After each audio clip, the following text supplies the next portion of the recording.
The restaurant was one of those places where the light was dim, but the laughter was loud.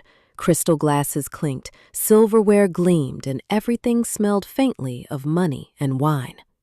I remember thinking how strange it felt to sit there again, at that long mahogany table surrounded by the people who had once been my family, pretending that time had healed everything it had broken. My reflection flickered in the glass beside me, and I saw a woman I almost didn't recognize.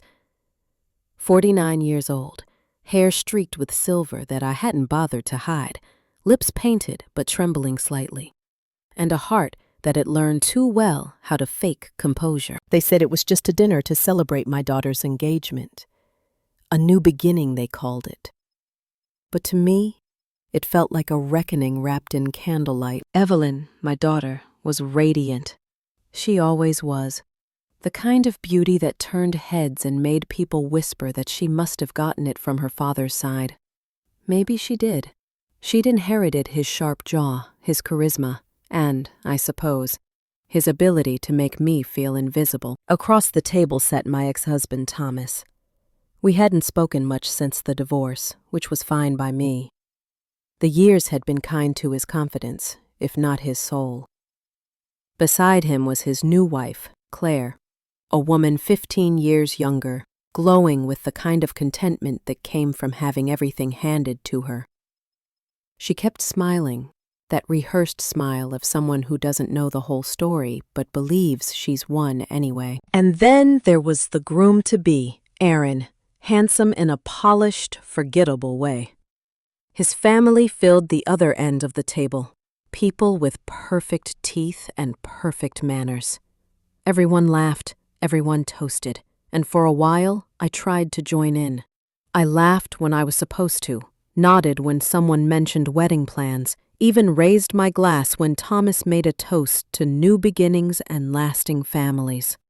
But every word felt like a splinter pressing into an old wound. When the server came with the bill, I reached for my purse out of habit. Old instincts die hard. I'd been the one paying for things most of my life, the bills, the tuition, the mistakes. But the waiter stopped me. "It's already been taken care of," he said, setting down a small folded note on top of the check holder.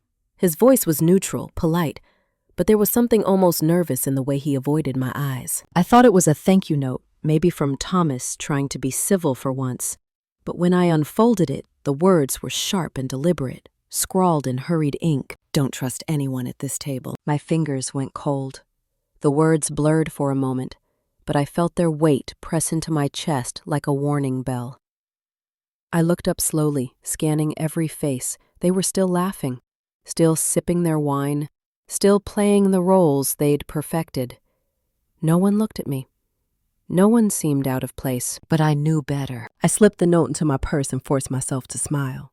The rest of the evening passed in fragments, the sound of cutlery, the sparkle of champagne, my daughter's hand resting on Aaron's, and Claire's delicate fingers brushing Thomas's sleeve. I watched them all, replaying the message in my mind. Who wrote it, and what did they mean? That night, when I got home, I placed the note on my dresser beside an old photo of my family. The picture was taken 15 years ago, before the lies, before the betrayal. Before I walked in on Thomas and Claire in what used to be my kitchen, their laughter echoing against the walls I'd built from sacrifice. Evelyn had been 15 then. Angry, confused, and too young to understand why her mother suddenly became the villain in every story her father told. I still remember her screaming, "You ruined everything!" as if I'd been the one holding the knife. But that's the thing about betrayal. It doesn't just break you. It rewrites the story until you start doubting your own truth. The next morning, I couldn't shake the unease. I tried to ignore it, but something about that note kept tugging at me. Maybe it was paranoia. Maybe it was instinct. I decided to call Evelyn just to hear her voice. "Mom, everything okay?" she asked, her tone clipped, distracted. "Yes, sweetheart." "I just wanted to tell you how lovely you looked last night." "Thanks." "Aaron's family really liked you, by the way," she said, but there was hesitation there. "Even Dad said you seemed calmer." I smiled faintly. Calm is just another word for numb, I almost said, but didn't. Instead, I asked casually, "Did you happen to leave a note for me at the restaurant?" "What kind of note?" I told her what it said. There was a pause, longer than necessary. Then she laughed nervously.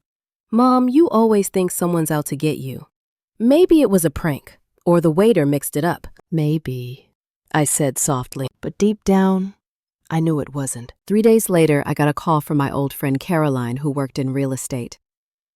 "Margaret," she said, her voice trembling slightly, "I just got an alert that someone tried to access your old property on Ashbury Lane, the one you sold after the divorce." My pulse quickened. That house belongs to Thomas now. Why are they contacting me? Because your name is still on one of the trust documents. It's complicated. I drove straight to the records office that afternoon, the note burning in my bag like a secret waiting to explode. When I saw the papers, my hands went cold again. There it was. My signature, but the date was from last month, and I hadn't signed anything in years. Someone had forged my name, and the property wasn't just a house. It was where my grandmother's will had allocated a large inheritance fund, a fund I had been saving for Evelyn's future, locked under a clause that neither Thomas nor I could touch without mutual consent. I remembered the handwriting on the note, slanted, sharp, impatient, the kind of handwriting that hid guilt in speed. I thought of Claire, of her perfectly manicured hands, her too perfect composure.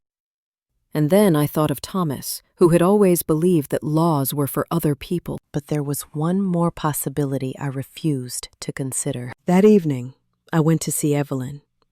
She and Aaron lived in a newly renovated condo downtown, filled with the kind of modern coldness that comes with curated perfection. "Mom, this is a surprise," she said, opening the door. She was barefoot, wearing one of Aaron's shirts, her hair tied loosely. "I needed to talk to you," I said, stepping inside. "It's about the Ashbury property." She froze. Just slightly, but enough. "What about it?" "Someone forged my signature." "Did you know anything about it?" Her eyes darted for a second before she smiled. "Of course not." Why would I? There was something in her tone that didn't sit right. She was calm, too calm. "Because that fund was meant for you, Evelyn, for your future, and now it's gone." She looked down. "Maybe it's time to let go of the past, Mom. You've been holding on to old wounds for too long." "Old wounds?" I repeated softly. "You mean the betrayal that tore this family apart? The one you watched and blamed me for?" Her lips pressed together, and for a second, I saw the child she used to be. The one who cried into my lap when Thomas forgot her birthday. The one who promised she'd never be like him. But the look vanished quickly. "Dad said you'd react like this," she whispered. Something in me broke quietly then. I left without another word. The night air felt sharp, like glass against my skin. When I got home, I poured myself a glass of wine and sat by the window, staring at the city lights. The note lay on the table beside me. "Don't trust anyone at this table." Now I understood. Whoever wrote it wasn't warning me. It was confessing. The next morning, I received an email.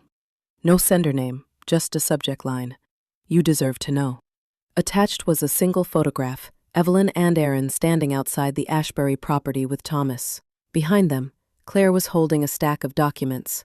Evelyn was smiling. I stared at the picture for what felt like hours. My hands trembled as I zoomed in on the papers. My forged signature. That was the moment I realized it wasn't just about money.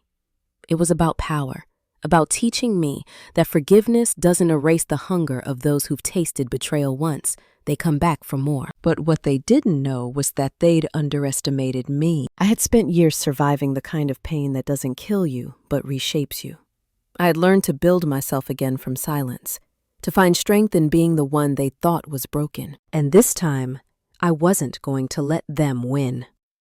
The next morning, I woke up with a stillness that only comes after a decision has already been made. I didn't rage or cry.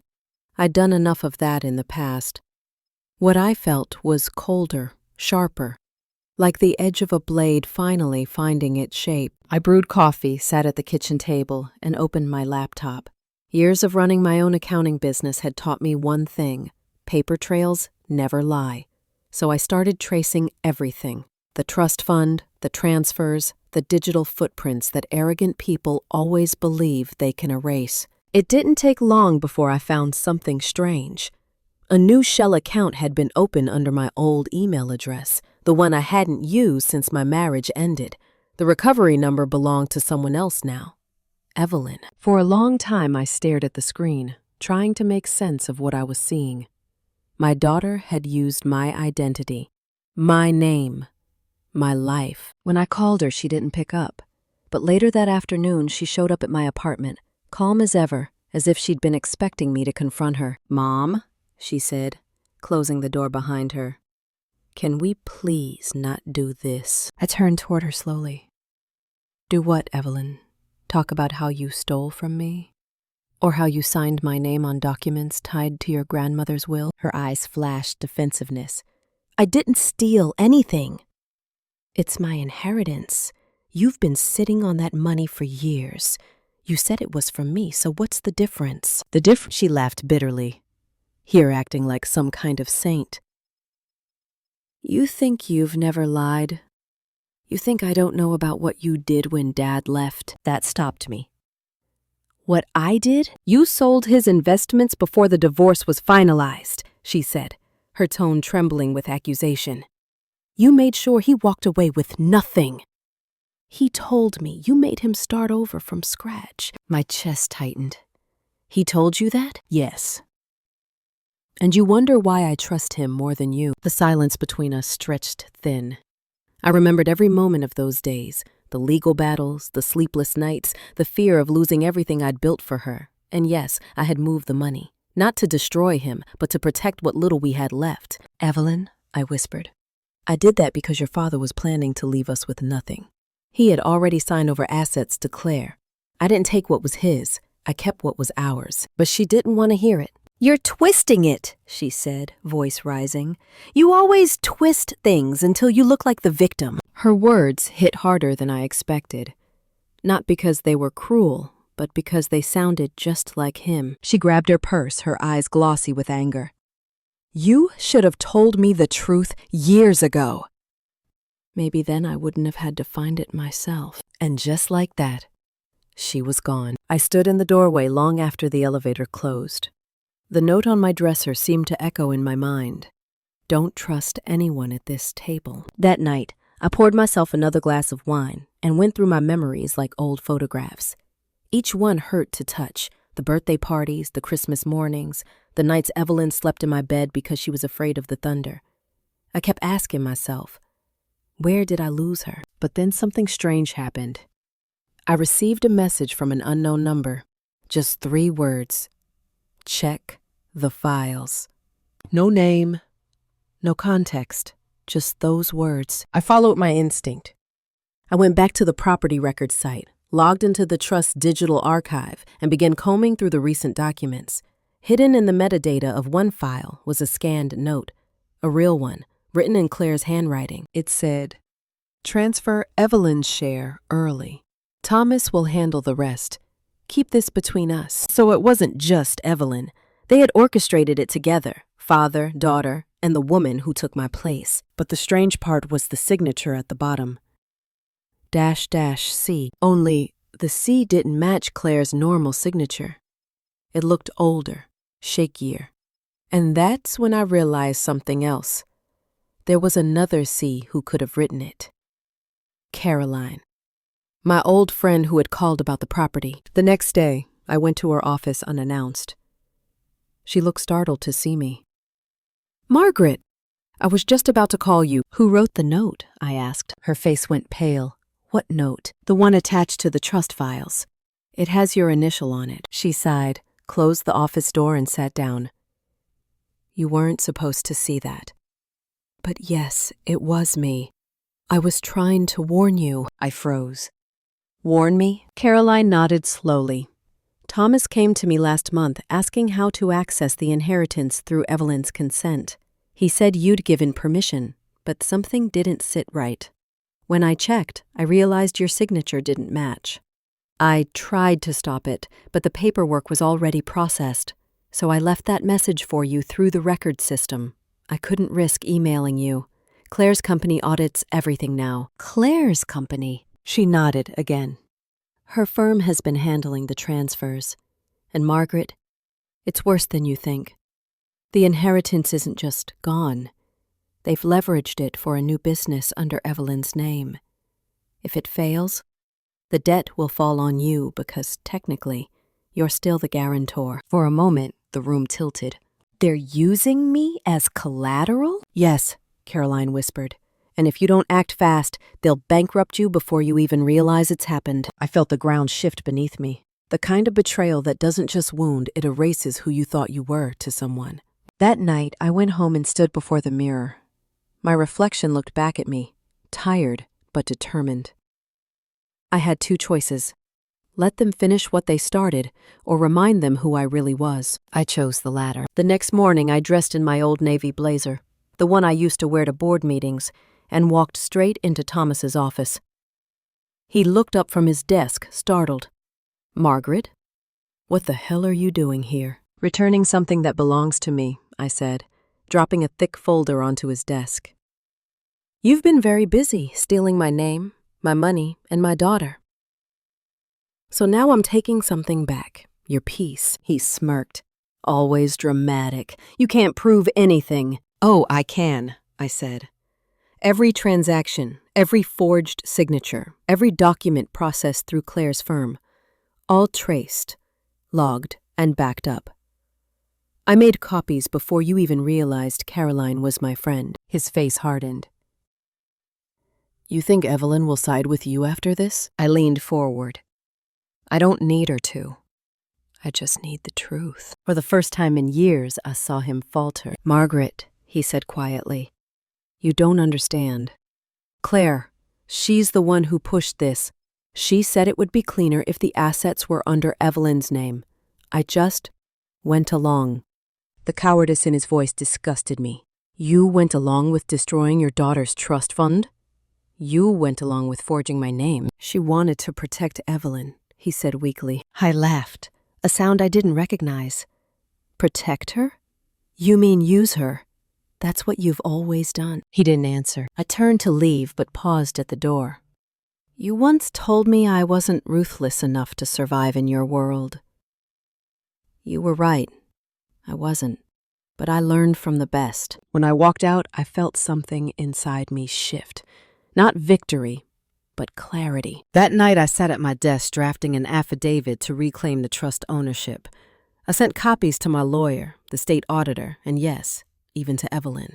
I didn't add any explanation, just attached the documents with a short message. "You deserve to see what they've done in your name." It took 3 days for her to call. Her voice was quiet, trembling. "Mom, I didn't know." I said nothing. "I thought Dad was just helping me. He said it was legal, that you'd agreed. I didn't mean to." "Stop," I whispered. "Don't apologize if you don't understand yet. Just look at the truth and decide who you want to be next." She was silent for a long moment. "What are you going to do?" "I don't know," I said honestly. "But I know one thing. I won't be silent again." That night, for the first time in years, I slept without the weight of shame pressing on my chest. The truth wasn't freedom yet, but it was the beginning of it. The following days felt like walking through the ruins of a life I had once carefully built, brick by brick, only to watch it collapse under the weight of lies. Yet there was something strangely liberating about knowing the truth, that clarity can wound, but it also cleanses. Evelyn came by a week later. I heard her before I saw her, the hesitant knock, the soft shuffle of feet on the porch. When I opened the door, she stood there with swollen eyes, a file in her hands, and a face that looked younger than it had in years. "Can I come in?" she asked. I nodded, stepping aside. She sat at the same table where she'd eaten cereal before school, where we'd planned college tours, where she'd once cried about a boy who broke her heart. But now, she looked like a stranger, sitting in the shadow of all the things we'd both lost. "I read everything," she said quietly. "The documents, the transfers, Claire's company records. You were right. Dad and Claire did it. They used my name as a front. I didn't respond. I wanted to let her speak, to let her face the wreckage she'd helped create. I confronted them, she continued. Dad said he was trying to help me build a future, that you'd never forgive him anyway. But Claire, Evelyn paused, her voice catching. Claire laughed. She said, "Now you know where you come from." The words hit her harder than they hit me. Evelyn looked up, her eyes red. She told me I was more like her than I realized. That Dad met her before you even separated. That I was just the excuse he needed to leave. My breath caught. Evelyn, what are you saying? She pushed the file toward me. Inside were printed emails, years old, between Thomas and Claire. And there it was, in plain black ink. A message from Claire dated almost 18 years ago. I'm late, and it's his. I won't hide it anymore. Margaret will find out eventually, but by then it won't matter. I felt the world tilt again, but this time the pain came in waves, not shocks. I looked at my daughter, her trembling hands, her familiar eyes, and saw everything I'd built my love upon crack open. Mom, she whispered. Am I? No. I shook my head, my voice firm. You're mine. You always will be. Blood doesn't make a daughter. Love does. Don't let her rewrite who you are. But inside, I was breaking. Evelyn began to cry. Deep sobs that came from somewhere far below reason. I held her like I used to when she was small, my fingers stroking her hair, whispering that we'd get through this, even if I didn't yet believe it. When she finally calmed down, she said, I want to make it right, Mom. I'll go to the authorities. I'll give them everything. I'll testify against them if I have to. I cupped her face, forcing her to look at me. No, you're not going to let them take more from you.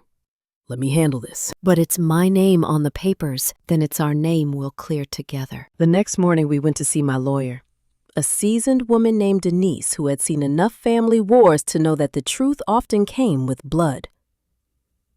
After reviewing the evidence, she leaned back and said, We can build a case, but you need to be prepared for the fallout. This will destroy Thomas and Claire's reputation, and Evelyn, it might drag your name through mud, too. I looked at my daughter, then back at Denise. They already dragged it there once. I survived. I can survive again. Over the next few weeks, the investigation began quietly. Caroline helped behind the scenes, feeding information from Claire's firm to the auditors. It turned out Claire had been funneling funds through multiple shell companies tied to charity events, real estate projects, even Evelyn's supposed business investment. One night, as I was sorting through the printed bank statements, I heard a knock at my door. It was Thomas. He looked older, not in years, but in shame. His once proud posture was gone, replaced by the slump of a man who'd finally run out of lies. Margaret, he said, his voice strained. We need to talk. I didn't invite him in, but he stepped across the threshold anyway. Evelyn told me, he continued. She said you're pressing charges. Please, don't do this. Don't do what? I asked. Hold you accountable? Think about Evelyn, he pleaded. Do you want her dragged into court? Into the papers? It'll ruin her. I crossed my arms. You already did that the moment you used her name for your greed. He ran a hand through his hair. Claire was behind most of it. I didn't know how far she'd gone. I laughed bitterly. You've been saying that for 20 years. You never know, do you? You just go along. His face hardened. Don't act righteous. You think I don't remember what you did during the divorce? You hid assets too. Yes, I said calmly. To feed your daughter.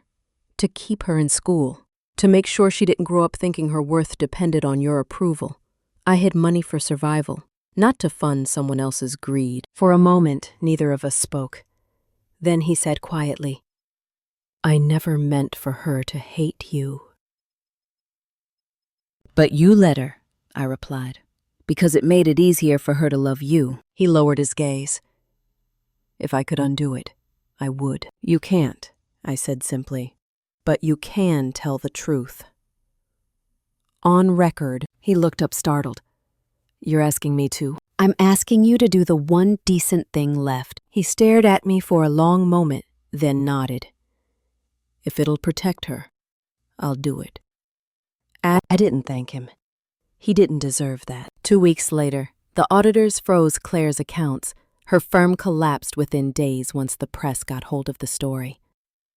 Fraudulent transfers, forged signatures, trust violations. The headlines piled up like debris after a storm. I didn't take joy in it. I just watched quietly as the empire built on my silence finally began to crumble. Evelyn and I were called to testify. She sat beside me in court, her hands trembling as she faced the people who'd shaped her life with deceit. Claire arrived in a black dress, her perfect hair pinned, her expression defiant. Thomas sat beside her, his face drained of color. When the judge asked me to recount the events, my voice didn't shake. They thought they could take everything because I was quiet once. But silence isn't weakness. Sometimes it's just the sound of strength gathering. Claire smirked from across the room. You always loved the performance, didn't you, Margaret? She muttered under her breath. I looked at her, my voice calm but firm. No, Claire. I loved the truth. You should try it sometime. When the verdict came, it was almost anticlimactic. The court ruled in my favor. The trust was restored, Claire's assets seized, and Thomas was ordered to pay restitution. Evelyn's name was cleared, but as we walked out of that courtroom, I didn't feel triumphant. I felt empty. Revenge doesn't heal, it just stops the bleeding. Later that evening, Evelyn and I sat together on my porch. The sun dipped low, painting the sky in shades of burnt orange. Do you hate them? She asked softly. I thought for a moment. No, I don't have the energy for hate anymore. I just see them for who they are. She leaned her head on my shoulder. I'm sorry, Mom, for not believing you, for everything. I took her hand. Believing lies doesn't make you bad, sweetheart. It just means you loved the wrong version of the truth. She smiled faintly, tears glistening in her eyes. I guess I get that from you. I laughed quietly. Maybe, but you'll do better. I know you will. The night settled around us, gentle and still. Somewhere in the distance, a wind chime rang softly, the sound of peace, or maybe forgiveness. But deep down, I knew one thing for certain. The note that started it all, the one that warned me not to trust anyone at that table, hadn't been written to scare me. It had been written to wake me up. Evelyn stayed with me for a few days after the trial. She said she wanted time. Time to think, to breathe, to rebuild something between us that wasn't built on guilt or obligation. I didn't push her. I just let her exist in the quiet corners of my home, the same home she once ran from, now the only place that seemed to hold her safely. I would find her sitting by the window some mornings, staring at the old oak tree outside. She used to climb it as a child, her laughter echoing through the yard, while I stood at the doorway pretending not to worry. But this time, she wasn't looking at the tree. She was staring at the wind moving through it, like she was searching for something she couldn't name. One evening, she came into the kitchen while I was making tea. Mom, she said softly, I went to see Dad today. I froze. Why? I needed to hear it from him. Everything, the truth. She took a deep breath. He admitted it. The affair, the money, the manipulation. But he also said something that confused me. I waited. He said you were the one who left first. That you'd already fallen out of love long before he did. I looked down at the steam curling from the kettle. He's right, I said after a moment. Evelyn blinked. He is? Yes. I stopped loving him the day I realized love meant disappearing for his comfort. When every argument ended with me apologizing, even when I was the one bleeding. She leaned against the counter, her voice trembling. Why didn't you just leave then? Because of you, I said simply. I thought if I stayed, you'd grow up believing in stability. I didn't realize that sometimes staying teaches the wrong lesson, that survival is love. For a long moment, neither of us spoke. The kettle whistled softly in the background, the sound filling the silence between us. Then Evelyn said, "He wants to see you." "He said he wants to apologize in person." I smiled faintly. "Apologies are currency for the guilty, sweetheart. I've stopped accepting them." She nodded, understanding. I told him the same thing. The next day, I received a letter in the mail. No return address, just my name written in block letters. Inside was a simple card with handwriting I didn't recognize at first. It read, "I was the one who gave the note to the waiter. I couldn't watch them destroy you again. You deserve to know. Claire Dutt." I sat there for a long time, staring at the words. Of all the possibilities I'd imagined, forgiveness from the woman who helped ruin my life wasn't one of them. But I realized something then. Maybe even the cruelest people aren't born cruel. Maybe they just become that way, trying to survive their own wounds. That night, I burned the note. Not out of anger, but release. The paper curled and blackened, the smoke rising like the ghost of everything I'd carried too long. In the following months, things began to shift. The inheritance was reinstated, though I transferred most of it into Evelyn's name. This time legally, with clear clauses and no loopholes. I told her I didn't want money to be what connected us. I wanted honesty. She started volunteering at a community center downtown, helping single mothers with financial planning. "I want to help women like you, Mom," she said one afternoon. "Women who gave everything and were still told it wasn't enough." I smiled. "Then make sure they never forget their worth before someone else defines it." Spring arrived quietly that year. The trees bloomed early, painting the streets with pink petals that reminded me of my own mother, how she used to say that every blossom carried the story of survival. I decided to visit her grave one morning. Evelyn came with me. We brought flowers, not the perfect kind, just the kind she used to grow in her yard. I stood there for a long while, looking at the stone that held her name. I thought about all the women in our family, the ones who stayed, the ones who left, the ones who broke, and the ones who healed. "Do you ever miss her?" Evelyn asked. "Every day," I said. "But I've learned that missing someone isn't always about wanting them back. Sometimes it's about wishing they'd seen who you became." Evelyn slipped her hand into mine. "She'd be proud of you, Mom." I looked at her, my heart tightening. "And I'm proud of you." That night, after she'd gone home, I sat at my desk and began to write. Not a diary this time. I'd stopped believing in those long ago. It was a letter, one I didn't plan to send, addressed to myself. "Dear Margaret, you have spent a lifetime mistaking silence for peace and endurance for strength. But strength is not what you find in the quiet. It's what you discover in the noise you've been afraid to make.